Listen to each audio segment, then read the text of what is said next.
Alara lived in a city of gray routines, each day a perfect, dull copy of the last. She worked as a restorer in a dusty museum, mending tapestries whose vibrant stories had long since faded. Her own life felt the same, a once bright canvas, now muted and fragile. The world had become a book written in a language she could no longer read. One Tuesday, rain smearing the city lights into watercolor streaks, she found it.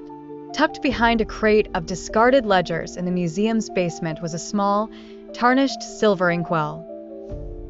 It was cold to the touch, intricately carved with spirals that seemed to shift when she wasn't looking. A note, brittle as a dried leaf, was tucked inside. It read, "For the one who sees more than what is." Curiosity, a feeling she'd almost forgotten, flickered within her. Inside the inkwell was not liquid, but a fine, iridescent powder that held captured starlight. Feeling foolish and hopeful, she carried it to her small apartment. Under the single lamp hanging over her kitchen table, she sprinkled a pinch onto a blank page of her journal. For a moment, nothing. Then, a soft, golden light began to bloom. Faint lines surfaced from the very fiber of the paper, weaving into a symbol she had never seen yet somehow knew deep in her soul. It was a complex, beautiful glyph that pulsed with a gentle warmth. It wasn't writing, it was a revelation. The powder didn't create, it unveiled. Her heart hammered against her ribs. She sprinkled a grain onto her fingertip. The moment it touched her skin, a constellation of faint, golden lines spread from her fingerprint. Each whirl and curve contained a tiny, unique symbol. She was a walking tapestry of hidden words. She began to experiment. She touched the powder to her wilting basil plant, and where her finger brushed a leaf, a symbol for vitality glowed, and the green deepened. She touched her grandmother's old locket, and a symbol for cherished memory shimmered into view. The guitar in the corner, which she'd never learned to play, was covered in a breathtaking symphony of silent musical notes. The world was not gray at all.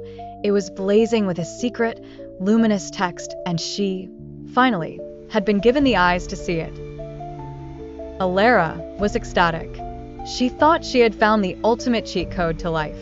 She saw the symbol for courage on her palm and immediately applied for a prestigious art grant. The rejection letter was swift and cold. She saw the symbol for expression and tried to paint, but the result was a muddy. The magic was showing her the destination, but not the path. The powder was running low, and her despair returned, deeper and darker than before. She had tasted a feast and was now starving. The near-empty inkwell felt heavy in her hand, a taunt. She sat in the dark, the glowing symbols on her skin a cruel reminder of a potential she could not grasp. And in that rock-bottom moment, the truth finally broke through the noise. The symbols were not commands. They were invitations. The powder didn't hold the magic. She did. It was merely a key, and she had been staring at the key instead of turning it in the lock. With the last few precious grains, she did not sprinkle them on an object. She closed her eyes, took a deep, steadying breath, and sprinkled them over her own heart. If this story resonated with you, leave a comment. I'm ready for the first step.